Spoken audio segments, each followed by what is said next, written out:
Okay. Today we will see about lecture 7. What is permeability? So permeability is related to soil engineering. Basically, this is used for how much water is passing through the voids of the soil particle. Okay, so we have to know some basic terms in terms of permeability. We have to follow the Darcy's law. From the Darcy's law, the terms we will know what is V, what is K, what is I. So we have to know the values of K. So we have to perform some tests that is called falling head, constant head test. So by using this test we can determine the K, and also we can use another terms that is called empirical formula. By using empirical formula we can easily determine the K. So why K is so important? Because in permeability the term K is that much important so that we can determine the flows. So going to the next slide, we will see a diagram which shows the total head. So here we can see this is the upper water level and this is the lower water level, and the difference between the upper and lower, that is called total head loss. And here we can see the pressure head. That means the water is the water is having pressure into this height. So this level is called pressure head. Here we can see another head that is called elevation head, that is measured from the datum. So this is the surface area which is called datum, and the middle portion of the water layer and the height between this one is called elevation head. So in the head we find there are three types of head, that is datum head, pressure head and velocity head. What is datum head? That is denoted by Z. And what is pressure head? That is denoted by P by gamma dot G. Okay. And what is velocity head? That is V square by 2G. And all these three readings will be determined in meter, okay, or centimeter. So going to the next slide, we will know what is head loss, what is energy loss. That is basically happening because of the water is passing through the soil particles. When the water passes through the soil particles, here some frictional resistance will happen. So some head losses will happen for the water flow, and that's why the energy loss is happening. So the term is denoted like when water flows into soil, it must follow through many small passages in voids, section of soil. So we have to remember in the mind that when the water will flow through a soil particle, it will go through some void or spaces of the soil particle. So that's it. Next slide. Here I have already mentioned that we have to know what is Darcy's law. The Darcy's law is the scientist Darcy. He provided equation so fluently we can determine the flow of a soil particle. Okay. So the flow, that means the velocity equal to Ki. Here I is hydraulic conductivity. Okay. So I is denoted by del H by L. And from the continuity equation we know Q equal to Va. So we have to put this Ki into this equation. So it will finally we can write it Kia. So now we will put the values of I. That means the equation will stand like that. And what is Q? This Q means total amount of flow. How much flow is going through that soil particle, that is Q. So Q equal to Qt. Okay, this is a small q, then this is a small q. We have to put this equation into this equation. So finally it will stand like please go through the slides. Yes, finally it will stand like this one. Okay, so you have to follow this equation to find the total amount of flow. Here the terminologies are given are what are V, what are K, what are I. Here we can see another two definitions, that is discharge velocity. What is discharge velocity? Discharge velocity is not the true velocity, but rather is an average velocity in the flow direction through the porous medium. So discharge velocity is not true velocity, it's an average velocity, okay, which the water passes through the porous medium. And what is true velocity? We have to know that it must be faster than average velocity. So the difference between true velocity and average is true velocity has faster velocity, okay. So true velocity is denoted by Vs, that is V by N. Okay, so this true velocity is also known as seepage velocity. In our lecture 8, we will know what is seepage. We will know the terminology about seepage. So going to the next slide. Here we will see the two lab tests for determining the coefficient of permeability. This is the specimen. This is a soil media by which the water will pass. So we have to take this cross sectional area.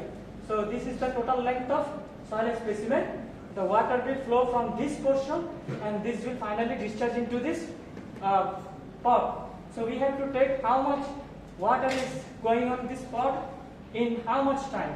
So we will find the total discharge Q. Okay. So we will find this by this measurement. Okay. Suppose we conduct this test for 5 minutes. So after 5 minutes we got total 10 meter cube 10 meter cube water. Okay. So this Q will be 10 and the time will be how much? 5 minutes. So we have to convert it into second. Then we will find a height, del H. Okay. So what are there? The soil specimen is prepared in a vertical standing cylinder. This is a vertical standing cylinder mold and a constant hydraulic head is applied. So what is constant hydraulic head? Because the water head is upper portion, the water will flow automatically to downward. So this is called constant hydraulic head. Under a steady state flow condition, discharge water at the exit is collected in a cylinder. So the discharge water is collected into a cylinder. So we will find a Q from that one. Okay. So the time period is called T. This will actually be T, not capital. So this is the specimen, and we can find the value of K from this constant head test. So you have to remember these equations. Okay.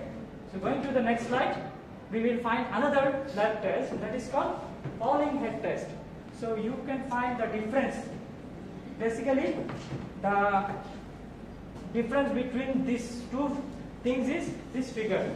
You see, here is two head. One is in this layer, one is in this layer. So this is called burette. Okay. So you have to put the water from this burette, and it will go through this line, and finally it will go through this one. So here, this specimen will have some pressure. Okay, which pressure? The water pressure. So how much water is passing through this specimen? We have to determine it. The higher head is applied through a burette in which the head change with time. So see, first we have put the water into this position. So this is the higher head. So by the increase of time, the head will drop. The head will drop because the water will passes through this one. So the head finally stands there. So this is head drop. The head at the discharge side is constant as C. So you see there the water is not following. So this is constant. So the head at the discharge side is constant. Okay. The head loss is del H1. So how much head you have lost? This portion is called del H1 at time T1, and at time T2 you will find another head loss, that is del H2. The amount of water flow Q is equal to the change in head loss. So finally you will find this equation, that is called L T2 minus T1 and this one. So you will put this value into these equations, and finally you will find the value of K. So going to next slide. Here we will see another two equations for two things. One is confined aquifer, another is unconfined aquifer. When we will call unconfined aquifer, if we find the impervious layer, okay, below the porous media. If we find impervious layer below the porous media, then this is called unconfined permeable layer. So in unconfined permeable layer, if we put a well, so you will find the radius, the water influence radius will be like that. So this is called H2. When we did not discharge any water, the height of water will be H2. When we finally put out the water, okay, by using pump, the influence will be reduced. So that time, okay, before the pumping it will be R2, after the pumping it will be R1, and the height will also drop as the water is decreasing. So here four terms we already know: H1, H2, R1, R2. What is Q? That is, we will find from the pump how much water we already discharged. Okay, so if we put this value into these equations, we will find the value of K. So this is for unconfined permeable layer. And in the next slide we will see the confined aquifer. What is confined aquifer? If we find two impervious layers, one is there and another is there. If two impervious layers present in the pervious layer middle, so the pervious layer in the middle portion and we are having two impervious layers, okay, surround that portion. So this term is called confined aquifer. Okay, so for confined aquifer we can see this portion, this pervious layer portion is called thickness of permeable layer. That means total head. Okay, so this is total head H, and say if the water is pumped, then the height will be reduced and the influence will be reduced. This is influence radius. Okay, R. So before the pumping it will be R2, after pumping it will be R1. So the height will also gradually decrease from H2 to H1. So if we put the value in this one, we will find the value of K. So finally, I will finalize that we already have determined 4 types of K from 4 types of equations. So beside this, we have also another options to find the value of K. That means we can use some empirical formulas. So let's see. Okay, we will discuss it later. Here we will discuss about some important factors that are affecting the permeability. What is the factor? Particle size. Okay, the large the particle, the large amount of water will flow. That means the permeability will be high. So the soil mass is also another terms. The large the soil mass, that means for the clay particle, the permeability will be low. Okay, for sandy soil it will be high. The shape of particles, the shape is also another terms. If we find a very large angular particle, okay, then the permeability will be high. Okay, so void ratio, this is also another. The more the void ratio, the more the permeability. Properties of water. So water is also another terms. Degree of saturation. If it is fully saturated, then permeability will be low. If it is low saturated or partially saturated, the permeability will be high. Absorb water. How much water absorbed in that portion? It is also another factor. So going to the next slide, we will see some empirical relations. Here, 2 types of equations are developed. By less than it is K equal to C d10 whole square. So you have to find the value of C, okay, which is from 0.4 to 10. So the average value is 1. So if you have to put the value of C, you will use the 1. What is d10? That is particle size for 10% finer. Okay, so you will find it from the sieve analysis. So you have to put this into this equations and you will find the value of K. So another equation by Chapuis. Okay, so he developed the equation that is d10 whole square e to the power q 1 plus c to the power that. So you have to find another term that is E. What is E? We already know E is void ratio. So there is 2 types of equation we can see. You have to note it down and you have to use these equations while you are doing some exercise. So go to the next slide. Here we will see another important formula that is by Kozeny and Charmans.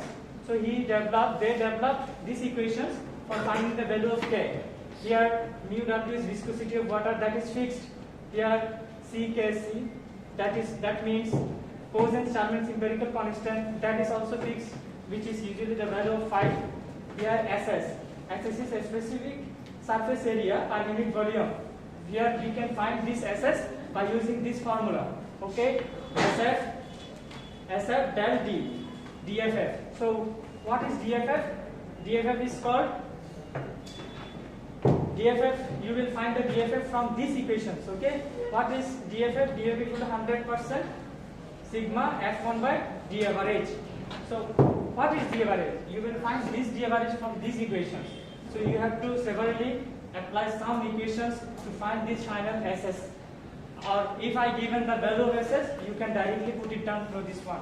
You don't need to use these equations. So this is the final equations. You can easily find the value of K. So going to the next slide. Here we can see the typical values of K. What is K? We already determined so many formula to use the K. So finally they summarize that for clay the value of K will be less than this one. For silty clay it will be varies from this portion. So fine sand it will vary from this portion. For coarse sand it will vary, and for clean gravel it will vary from 100 to 1. So you have to just keep in your mind these values for using in different mathematical problems. So going to the next slide.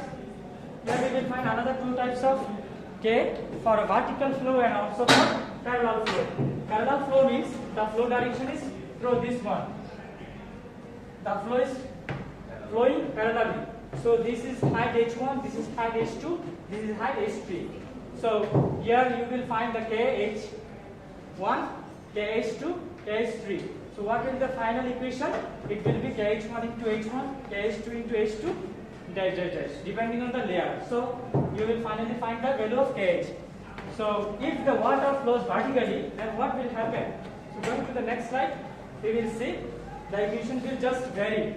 Okay, so if the water is flowing vertically or downward, so it will call perpendicular flow. So what will be the total equation? You have to just finally determine the total head, sorry, total height, that is called h, and you will find this one. See, this is h1, that means this layer, h2 this layer, h3 this layer. You have to put it down the separate values of k. You find k1. Okay, so these things, when you will use this one. So finally, you just took a sample from this layer. You just took another sample from this layer. You took another sample from this layer. You find this K1 is fixed for this layer. K2 is fixed for this layer. You already, how you took this one? By using lab test, constant or falling head. So you finally determine this K values. Now you have to combinedly determine the K. How you will combinedly determine? You have to use the flow is following vertically or horizontally. If it following vertically, then you have to use this one.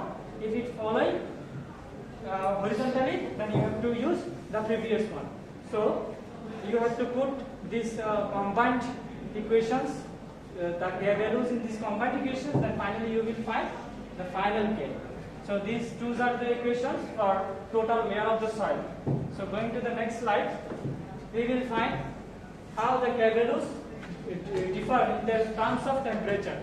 So this is the effects of temperature. It is a common practice to reduce coefficient of permeability to obtain at different temperatures to standard temperature. So which is a standard temperature? The K value taken at 20 degrees Celsius is called the standard temperature. Standard temperature. That means standard temperature is K20. Okay. So the coefficient of permeability, that is Kt, is taken at a standard temperature, which is reduced. So we found the coefficient of permeability, this one. So we have to make suitable adjustment, because at 20 degrees Celsius the K value will reduce, which the lines are indicating. Okay, so we found the K value, suppose 30, so we have to convert it into 20. How much it will be? So it will just reduce by itself. It will be 25, 28, like that. So this is what is this one? These two are the viscosities of water at T degrees Celsius and 20 degrees Celsius. Suppose I took the measurement in 30 degrees Celsius.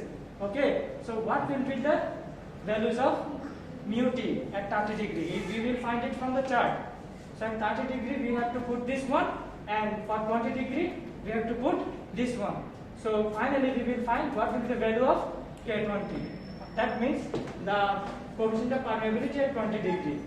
Okay, going to the next slide, we have to do these assignments. Okay, we already have known so many equations.